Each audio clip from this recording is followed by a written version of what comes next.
This is UN News Today with me, Daniel Johnson. The headlines. Further investigations are needed into toxic chemical spraying reports on Lebanon's Blue Line, says the UN Human Rights Office. Meanwhile, in the occupied West Bank, concerns grow that a Palestinian state may be unviable amid settler violence that's been described as relentless. And as the key New START nuclear arms treaty comes to an end, countries gather in Geneva to discuss the fast-changing threat from the race to rearm. The UN reiterated concerns on Friday at reports that the Israel Defense Forces IDF sprayed a toxic herbicide over areas north of the Blue Line separating Lebanon from Israel on the 1st of February. In Geneva, the UN Human Rights Office said that the development posed a serious humanitarian risk to civilians living there. It has called for further investigations to confirm what chemical substances had been used. Alessandra Vellucci, head of the UN Information Service in Geneva, said that the UN peacekeeping mission in Lebanon, UNIFIL, remains in contact with the Lebanese authorities about the incident. The use of herbicides raises questions about the effects on local agricultural lands and how this might impact the return of civilians to their homes and livelihoods in the long term.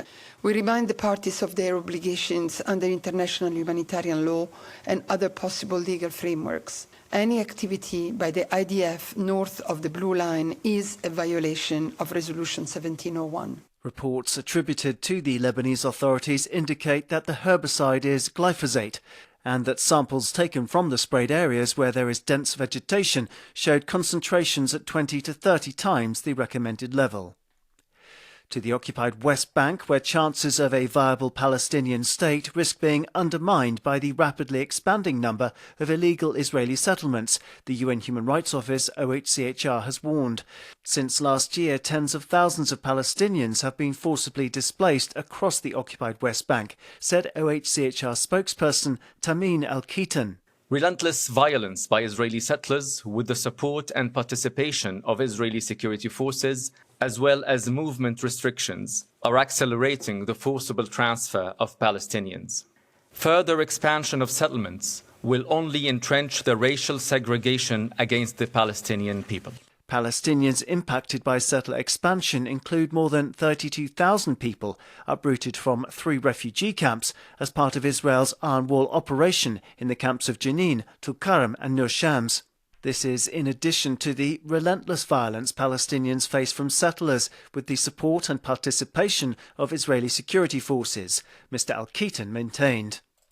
High-level talks on disarmament continued at the UN in Geneva on Friday, where member states discussed the increasing threat of a nuclear arms race among governments seeking to expand production of weapons of mass destruction.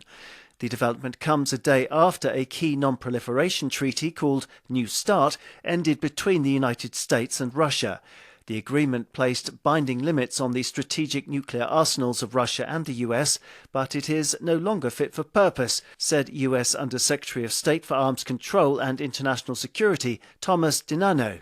New START was signed in 2010, and its limits on warheads and launchers are no longer relevant in 2026, when one nuclear power is expanding its arsenal at a scale and pace not seen in over half a century, and another continues to maintain and develop a vast range of nuclear systems unconstrained by New START's terms.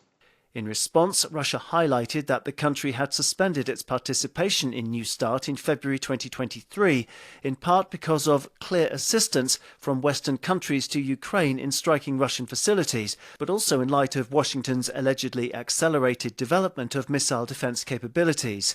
Also present at the disarmament talks, China rejected what it called continuing US statements attempting to hype up China's nuclear threat.